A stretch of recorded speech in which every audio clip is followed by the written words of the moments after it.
大家好啊，早晨，咁歡迎大家嚟到咧新加多靈呢個節目。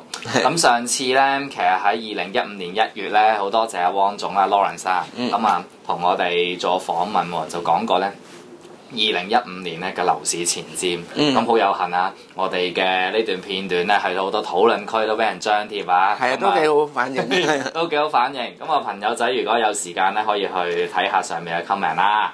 咁不過咧，既然反應咁好，咁今次咧就市已經去到差唔多復活節啦。咁我哋再咧一次嚟到汪生嘅辦公室咧，咁希望同汪生問一問你而家樓市點睇？好啊，好啊，好啊。咁市佢上次做訪問就係農曆年之前嘅，咁而家去到3月咧，其實當中就經歷過2月尾啦。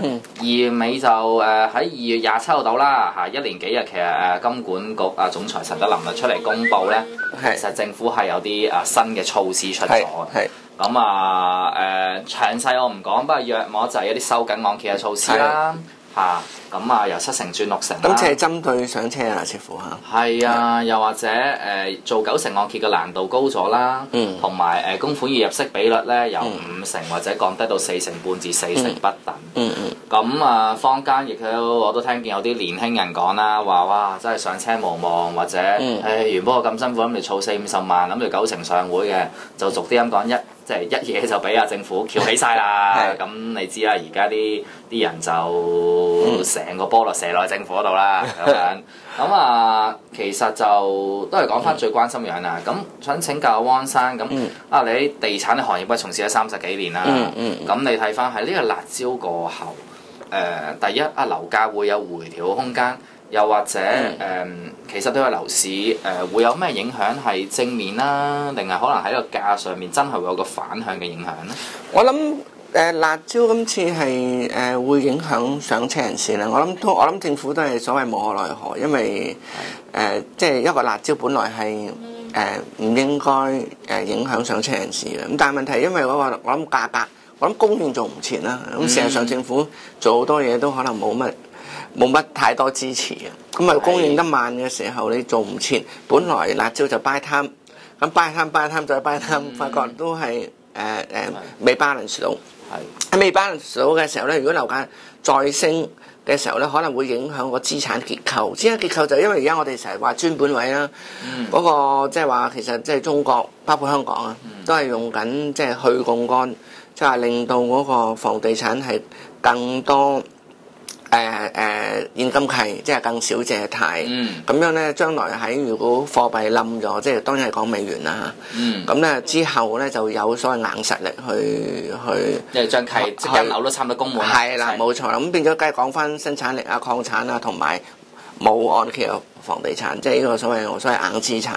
咁變咗就係話，如果個樓市再好似之前升得咁急發展落去咧，咁可能會令到個按揭比率咧係會受影響，冇咁穩陣。咁既然即係取代美元，即係我哋上一次都有講啦，既然人民幣取代美元係一個歷史性會發生嘅嘢，咁我哋就唔可以因為樓市控制得唔好，而嗰個即係話按揭程度就唔可以如期進行。咁所以我諗佢就準備出辣椒。出咗辣椒咧就係有副作用嘅。因為點解咧？你剛性購買力你撳去咧，就好容易就會多咗人租樓啊。佢唔會消失噶嘛。始終係啊，或者遲下再出嚟啊。咁變咗咧就係我諗就呢個副作用有啊。但係問題就咁噃。辣椒雖然阻擋唔到個樓市個升勢，只可以影響到個時間表。但係問題咧就係話有個新嘅隱憂出現，就係自由行啦。自由行嗰個反自由行引起嗰個波瀾係一個政治波瀾嚟。咁似乎而家個趨勢都係即係李克強總理話我哋唔需要改變香港政策，梗係唔需要啦。討論區已經。即係話內地嘅討論區鬧香港個情況咧，咁我確實咁已經令到好多好少咗多人落嚟。係啊，啲零售數據係即係雖然未出，不過好多人都親眼觀察到係真係小心啊！因為呢個咧就我認為要相當小心，因為點解咧就係因為我哋一行出街咧已經有質嘅變化啦，條街少咗人啦。係。去到餐廳咧就多咗好多空位啦。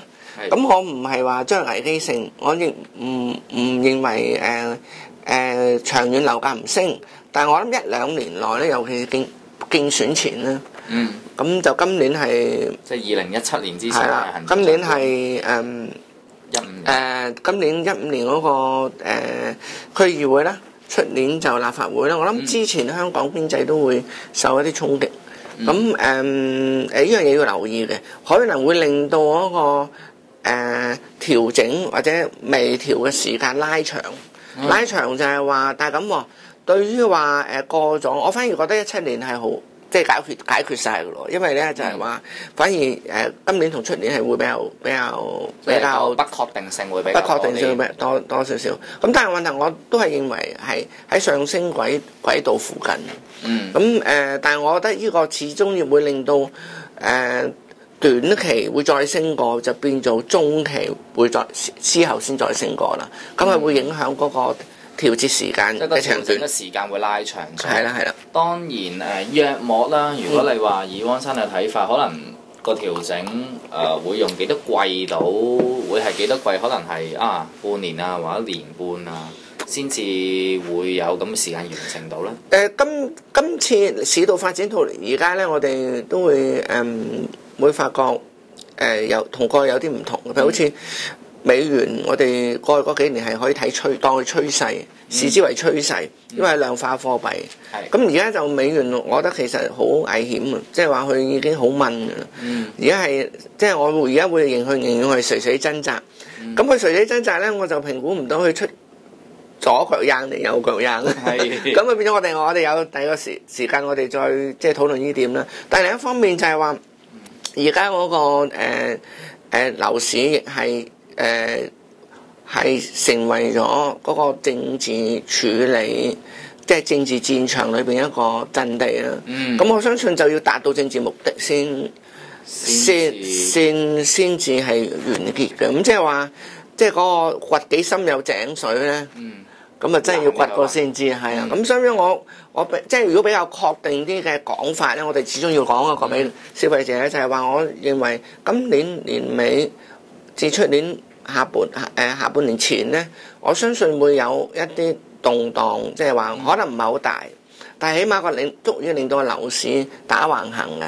咁而呢樣嘢對政府政策有利喎，因為咧可能多咗1年至年零 buy time 係啦，因為經濟弱咧係影響人生活。不過咁香港人事實上好有錢，係貧富懸殊啫。咁變咗有錢嘅就唔會因為自由行唔落嚟而變咗冇錢嘅。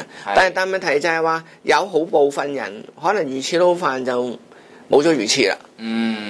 係啊，即係係相約。我相信唔細啊，嗰個情況。即係始終樓價因為升得咁多，我諗做翻個比喻就好似好多人手上話唔定個客父母係業主嘅間樓，可能其實差唔多真係公門，或者已經佢仍然係富爸爸嚟㗎嘛。係啊，即係就當樓價真係 touch wood 可能跌1-2成咁樣，當然對某啲人係好事啊，跌1-2成。anyway 其實可能佢間500萬嘅樓市值變翻400萬，但係可能佢只不過公證幾十萬嘅。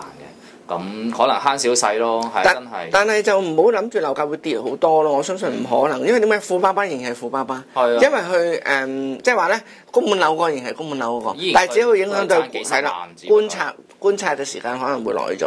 咁但係我又覺得就係年輕人我哋就都係鼓勵上車啦，都係買嚟自住係鼓勵我哋鼓勵佢嘅。我自己就會咁睇，即係可能因為樓價跌得唔多1-2成。咁如果你話真係你年輕人未上車嘅，你而係有個剛性需求，即係你要租樓啦。咁與其俾3年租，咁不如將嚿錢拎翻嚟買嚿資產咁樣，咁仲好啦。因為而家我哋頭先講緊都係美元，由而家嘅美元做莊，慢慢去到人民幣做莊。咁喺個過程裏邊咧，其實冇改到個模式嘅，都係強國印銀紙。係。咁嗱，印銀紙咧，只不過可能逐啲咁講，阿大佬就話明轉換咗大佬啫，係啦。咁但係印銀紙即係喺經濟學上係咩遊戲咧？就係話量化貨幣。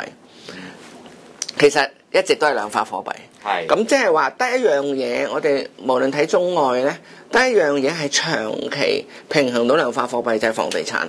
咁所以變咗年輕人要買得房地產係長期平衡到，我哋係睇到各國都係啦。尤其是中國人嘅地方咧，係長期房地產喺不斷印銀紙情之下咧，佢都可以做到個套戥嘅角色，即係你印得多，佢銀紙升得多。